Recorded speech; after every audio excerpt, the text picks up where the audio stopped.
ஹரே கிருஷ்ணா. பகவத் தரிசனத்திலிருந்து ஒரு கட்டுரை. பதிவிரதையின் வலிமை. கணவனுக்காக கதிரவனையே தடுத்த சாண்டிலி. பிரதிஷ்டானபுரம் என்ற ஊரில் கௌசிகன் என்ற பிராமணன் வசித்து வந்தான். அவனது பத்தினியின் பெயர் சாண்டிலி. அவள் கணவனுக்கு எல்லா பணிவிடைகளையும் குறைவின்றி செய்து வந்தாள். அவள் கற்புடையவளாகவும் கணவனின் மீது மிகுந்த நம்பிக்கை கொண்டவளாகவும் திகழ்ந்தாள். பூர்வ ஜன்ம வினையினால் கௌசிகன் தொழுநோயினால் பாதிக்கப்பட்டான். அவனுடைய துக்கத்தில் முழு பங்கேற்ற சாண்டிலி அவனுக்கு வேண்டிய எல்லா வசதிகளையும் செய்து கொடுத்து வலியை அதிகம் உணராமல் பார்த்து கொண்டாள்.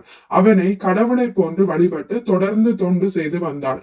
அவன் அவளுக்கு பல துன்பங்களை கொடுத்த போதிலும் அவள் சிறிதும் மனம் கோணாமல் தொண்டு செய்து வந்தாள். ஒரு நாள் மாலை பொழுதில் ஒரு வேசியினால் மதியிழந்த கௌசிகன் தன் மனைவியிடம் தன்னை அந்த வேசியின் இல்லத்திற்கு அழைத்துச் செல்லும்படி கட்டளையிட்டான்.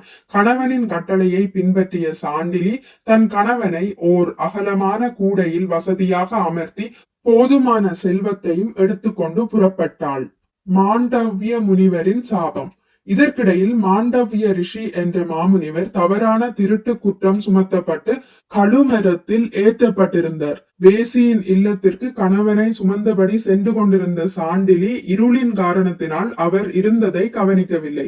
கழுமரத்தில் தொங்கிக் கொண்டிருந்த முனிவரின் கால்களை கூடையில் இருந்த கௌசிகனின் கால்கள் தவறுதலாக தீண்டின. பலி பொறுக்க முடியாத சூழ்நிலையில் மிகவும் கோபமுற்ற மாண்டவிய ரிஷி, யார் என்னை கால்களால் உதைத்தாரோ அவர் நாளைய சூரிய உதயத்தில் மடிந்து விடுவார் என்று சபித்தார். சாபத்தை கேட்ட மாத்திரத்தில் பதிவிரதையான சாண்டிலி உடனடியாக கூறினாள், நான் உண்மையான பதிவிரதையாக இருப்பின் சூரியன் இனிமேல் உதயமாகாமல் இருக்கட்டும். தேவர்கள் அனுசுயையை அணுகுதல். மறுநாள் சூரியன் உதயமாகவில்லை. அடுத்த பொழுதிலோ அடுத்த நாளிலோ கூட உதயமாகவில்லை. பல வருடங்கள் தொடர்ந்து இரவாகவே கழிந்தன. அந்தணர்களின் வேள்விகள் நின்றன. உழவர்களின் உழவு பணி நின்றது. பயிர்களின் விளைச்சலின்றி மக்கள் பட்டினியால் தவித்தனர். பயந்த நிலையிலும் என்ன நேர்ந்ததோ என்ற குழம்பிய நிலையிலும் தேவர்கள் அனைவரும் பிரம்மதேவரின் உதவியை நாடினர். பிரம்மதேவர் அவர்களுக்கு நிலைமையை எடுத்துரைத்தார். ஒரு பதிவிரதையின் காரணத்தினால் இனி சூரிய உதயம் நிகழாது. மாண்டவிய ரிஷியின் தவ வலிமையை சாண்டலியின் பதிவிரத வலிமை தோற்கடித்து விட்டது.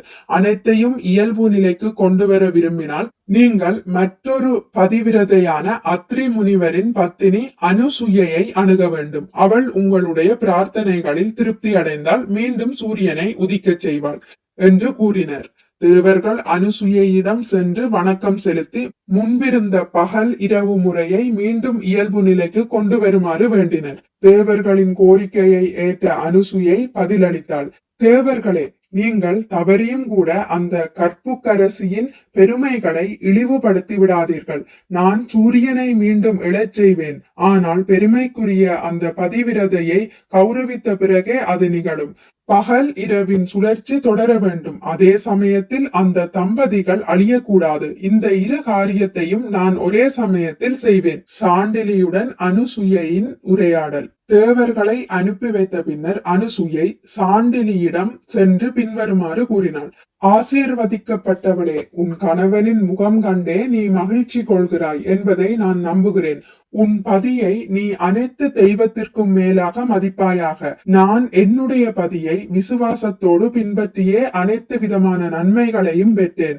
அவருக்கு சேவையாற்றுவதால் மட்டுமே என்னுடைய அனைத்து விருப்பங்களும் நிறைவேற்றப்பட்டு வாழ்க்கை பாதையில் உள்ள அனைத்து தடைகளும் நீக்கப்பட்டன.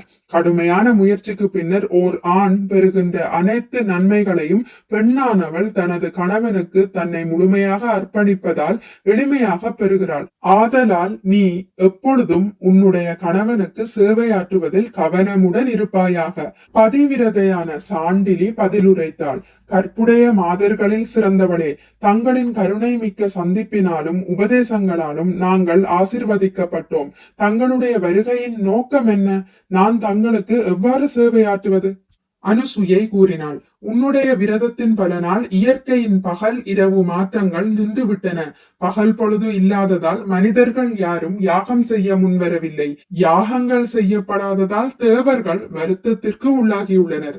அவர்கள் என்னை அணுகி மீண்டும் கால சுழற்சியை ஏற்பாடு செய்யும்படி வேண்டினர். அதற்காகவே நான் உன்னை நாடி வந்தேன். மாதர்களில் சிறந்தவளே, பகல் பொழுதும் சூரியனும் இல்லாதிருப்பதால் தேவர்கள் எந்த வகையான வளங்களையும் பெறவில்லை. அவற்றோடு மழையும் பெய்து போனதால் இவ்வுலகம் பெரும் அழிவை சந்திக்கின்றது. எனவே இவ்வுலகின் துன்பத்தை போக்குமாறு உன்னிடம் நான் முறையிடுகிறேன். முன்பிருந்தவாறே சூரிய தேவன் தனது கடமையை செய்யட்டும். சூரியனை மீண்டும் வரவழைத்த அனுசூயை. இவ்வார்த்தைகளை கேட்ட கௌசிகனின் பணிவான மனைவியான சாண்டிலி சிரம் தாழ்த்தியவாறு வருத்தத்துடன் கூறினாள், என்னை மன்னியுங்கள். என்னால் எவ்வாறு இந்த வேண்டுதலை ஏற்க முடியும்? கோபம் கொண்ட முனிவர் மாண்டவியர் சூரியன் உதித்ததும் என் கணவரின் உயிர் பிரிந்து போகும் என சாபமிட்டுள்ளார். என் வாக்கினை பின்வாங்கினால் என் கணவரின் உயிர் பிரிந்துவிடும். அப்போது அனுசூயை கூறினாள், கற்புள்ளவளே, நீ விரும்பினால் உன் கணவரின் உயிரை புதுப்பித்து தொழுநோயிலிருந்து விடுவித்து இளமையான சரீரத்தையும் என்னால் வழங்க முடியும். அழகியே, நான் கற்புள்ள மாதர்களை புகழவே விரும்புகிறேன். ஆதலால் அதன்படி உன்னை கௌரவிக்க விரும்புகிறேன். சாண்டிலி அனுசூயையின் வேண்டுதலை ஏற்றாள். அதன் பிறகு அனுசூயை புனித நீரை தெளித்து நீண்ட வருடமாக தொடர்ந்த இரவை சூரியனை வரவழைத்து பகலாக மாற்றினாள். சூரிய தேவனான விவஸ்வான் மீண்டும் தோன்றி தனது முழு ஆற்றலையும் கதிர்களால் வெளிப்படுத்தினர். சூரியன் உதயமான அதே சமயத்தில் கௌசிக பிராமணன் தரையில் விழுந்து உயிர் நீத்தான். தனது அன்பிற்குரிய கணவனின் சடலத்தை கண்ட சாண்டிலி அவனை தழுவியபடி ஓலமிடத் தொடங்கினாள். அனுசூயை அவளை அரவணைத்து, சிறந்த பெண்மணியே, வருத்தம் கொள்ளாதே. என்னுடைய பதிக்கு நான் செய்த சேவையின் வலிமையை பார். என்னுடைய பதிவிரத வலிமையாலும் பணிவான முறையால் எனது மனம், சொல் மற்றும் செயல்களால் சேவையாற்றிய வலிமையாலும் உயிர் நீத்த இந்த பிராமணரை அனைத்து நோய்களிலிருந்தும் விடுபட்டு இளமையோடு வாழ வைக்கின்றேன் என்று ஆசிர்வதித்தாள். இவ்வாறாக சூரியன் தனது இயல்பான நிலைக்கு திரும்பினர். அந்த கௌசிக பிராமணனின் வாழ்க்கையும் பாதுகாக்கப்பட்டது. அனுசூயையின் இந்த முயற்சியினால் தேவர்களும் திருப்தி அடைந்தனர். சாண்டிலியும் திருப்தி அடைந்தாள்.